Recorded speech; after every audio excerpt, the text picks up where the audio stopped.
the first computer and were on their way to the second one, and when Charles Babbage's difficult behavior kind of broke up the relationship. So this is where they got started, okay? There was also Joseph Marie Jacquard, who designed the punch card to run looms. It was a programmable loom. It would do embroidery, and where the holes were with a certain color, that's where it would put the color. So they worked. You could store significant amounts of information on this. This was all in place by the 1830s. So why weren't there big computers in the 1830s?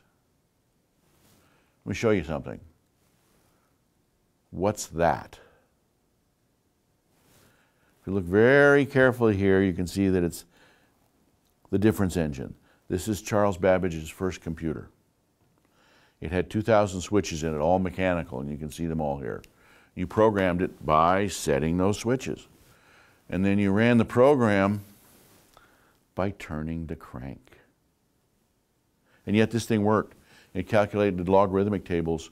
You know, they used to do them by hand. It calculated 2,000 logarithms in a day. It changed a lot of different tables, all right? I had to throw this one out there. This is part of the process. This is the printer that goes with it. All this stuff still works, all right? In fact, there's a working replica in the Computer Museum in Bozeman, Montana, not far from here. So you can actually see it, right? And it works. Now, time marches on, right? And we have a technology effect. Right? That technology wasn't effective. Why? It was very expensive to build one of those things, right? Machinists could, in the 1800s, could write their own ticket. They could, they were extremely skilled laborers. There were two main shifts in the utilization of computers that changed how this stuff works. One was in telecommunications and the other one was in computers. Most of you don't use your computers for computing. You're not calculating logarithms. You're not trying to figure out intersections of planes and things like that. We're watching YouTube. We're connecting on Facebook. We're trading emails. We're writing documents. They're communications tools. And so one of the big shifts was communications and the modern electronic communication network. And the other was the shift in computers itself. All right? This has become a challenge to business. Right? It used to be that you could buy investments for your business, machine tools, things like that, and they'd last for 20, 30, 50 years. The pumps that move the water out of the sewers in London were built in 1854, and they still work. But computers change every 3 or 4 years. You got to buy them. Now, at home, I have a 486 that still works. It does the things that I bought it to do, but I'm going to have to get rid of it. Not because it doesn't work, but because the software has outstripped it, right? It's got a 100 megabyte hard drive. And there's chuckling about that, but a 100 megabyte hard drive was $1,000 in those days. It was huge. I spent a huge amount of money on that. What do you suppose that is? This is ENIAC, 1938.